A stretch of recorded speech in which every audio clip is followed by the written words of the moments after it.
tax bill in my district is the school tax portion. So, and this comes with under the news that they're actually going to be possibly undercutting STAR again. They're going to eliminate the middle class STAR rebate, and they're going to cut across the board the STAR rebate program throughout the state. So if there's ever been a time for that tax revolt that you and I have been talking about, that's right. It's yesterday. Now's the time. It's yesterday, right?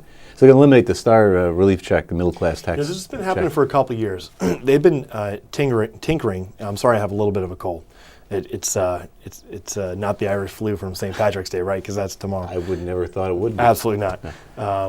But they have been tinkering with the STAR program, and there's a councilman in my district named Nick Bianco. He's a councilman on the Yorktown Town Board.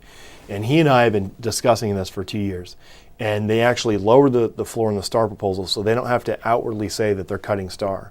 But by forcing more onto the municipalities and the counties, they have effectively pulled the rug out from the STAR program. And people are seeing, there are people getting STAR rebate checks who never paid taxes, right? And B, there are people who used to get a sizable deduction that are seeing their deduction decrease more and more. So if this governor continues to underfund STAR, people are really going to be hurting, especially during these times. That amounts to a redistribution of wealth, what you've just explained. Right.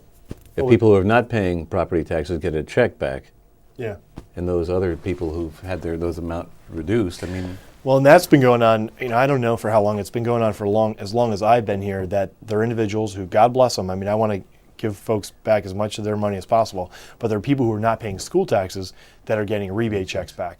And the reason why that was, and it was always a few weeks before the election, right? Yeah. I mean, that rebate program was completely about patronage. It was completely about, hey, pat me on the back because, we're giving you back your money.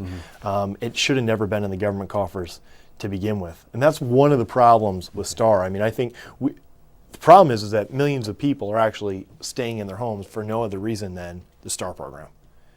And we have a governor now, and now a complete Democratic control, New York City Democrat control of this legislature, where they do not have a property tax crisis because they live in a city that uses an income tax model, right? Right.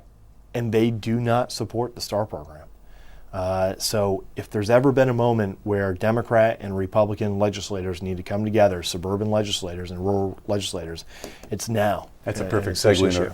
And not to cut you off, about 2.5 minutes, the Democrats and Republicans have not come together in this budget season.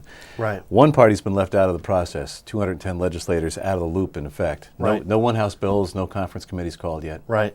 There's actually, in the Legislative Gazette, which I think only people up here read, right? If that. Pretty but much, yeah. on the front it says, leaders may forego conference committees. It's kind of like, I mean, when I first got here, I talked about how Albany is dysfunctional. And when you talk about needing, if we have ever needed rank and file input from legislative members, it's right now because how bad our communities are hurting. There's no debate on the floor. We're not talking about the budget right now. We have a lot of other inane bills that we're passing. And if you're not going to allow input through conference committees, then this legislature has gone from most dysfunctional to beyond the point of no return. And this is very scary. Sheldon Silver has never been in more control than he is today. It's undemocratic. It is. It's one-party rule when you break it down. There's no other way to describe it. And you don't even see rank and file members on the Democratic side of the aisle being able to give their input. And that's the scary thing about the way the system works. You have literally 3 people in a room that are deciding how $130+ billion of taxpayer dollars are going to be spent over the course of a couple of weeks. Right. And they're shifting around in casual conversation, shifting around billions of dollars with no input, not only from the public but from rank and file members. Absolute power corrupts absolutely. Lord Acton. That's right. That's the definition of Albany. There were some reforms enacted, I think, maybe a year before you got here, yeah. or maybe when you got here, and those reforms out the window this year anyway. Yes, Senator Skelos has done a very good job at bringing that to the fore and suggesting that. The question is, you always see these hippie mobiles on the interstate. The vans. I don't know if you were ever in one back in the in the '60s. I wasn't alive then. But, they have the big paisley ties, not the paisley, but the pink flowers on the side and whatnot. And on the back, they always have a bumper sticker that says, "Where's the outrage?" And that's my question now.